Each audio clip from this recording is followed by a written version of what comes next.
ఇది చూస్తున్నారు కదా ఫ్రెండ్స్, ఇదైతే 3వ నెంబర్ అనమాట, 3వ తరగతి లాగా. ఇది 3వ రకం పిక్క అనమాట.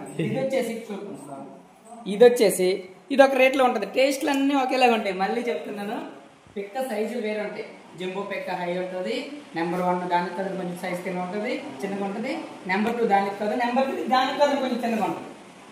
అర్థమైనా? రేట్లు కూడా అలాగే ఒక 50-40 తేడాలు ఉంటాయి అనమాట. ఇక ఫైనల్ గా వచ్చేసి బద్దపప్పు చూపిస్తాను రండి. చూసారు కదా ఫ్రెండ్స్, బద్దపప్పు ఇది. ఇందులో కూడా 2 రకాలు ఉంటాయి అక్కడ. ఇప్పుడు మనం వచ్చేసి 1, 2, 3 అండ్ జంబో అవి అయిపోయినాయి కదా. నెక్స్ట్ వచ్చేసి బద్దపప్పు అనమాట. చూడండి, బద్దపప్పు ఇది ఈ పిక్కలో దీనిలో సగం సగం అనమాట. ఈ 2 ఎలాగా ఈ బద్దపప్పు అంటారు, సగం సగం వచ్చేదాన్ని. ఇది బద్దపప్పు. అయితే దీనిలో కూడా 2 రకాలు ఉంటాయి. ఈ బద్దపప్పులో కూడా సగంలో ఉంటాయి అనమాట. ఇది అదనమాట, 2 రకాల బద్దపప్పు. అయితే ఫుల్ బద్దపప్పు ఉంది, ఫుల్ హాఫ్ ఉంటుంది. దీనిలో కూడా ఇది హాఫ్ అనమాట. ఇది ఈ సగం ఉంటుంది. ఇవి కూడా టేస్ట్ ఒకేలాగా ఉంటాయి, చెప్పాను కదా. కానీ వాటి రేట్లు, వాటి ప్రైస్లు ఒక 50-40 ఇక్కడ తేడా ఉంటుంది అనమాట.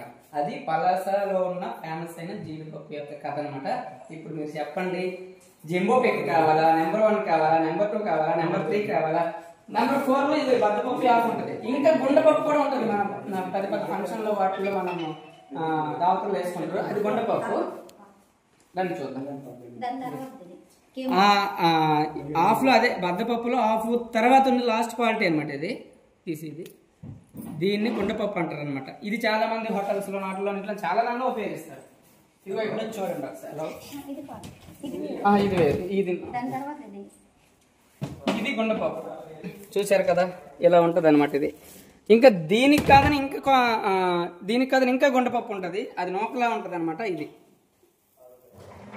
ఓకే. అండ్ చూసారు కదా ఫ్రెండ్స్, ఇదనమాట జీడిపప్పు యొక్క కథ. ఇన్ని రకాలు, ఇన్ని క్వాలిటీలు, ఇవి టేస్ట్ అన్ని ఒకేలాగా ఉంటాయి. కాకపోతే పెద్ద పిక్ ఒక రేటు, దానికి సైజు 1, 2, 3, 4 సైజులు ఉంటాయి. బద్దపప్పు, ఆ బద్దపప్పులో కూడా సగం ఉంటుంది అనమాట.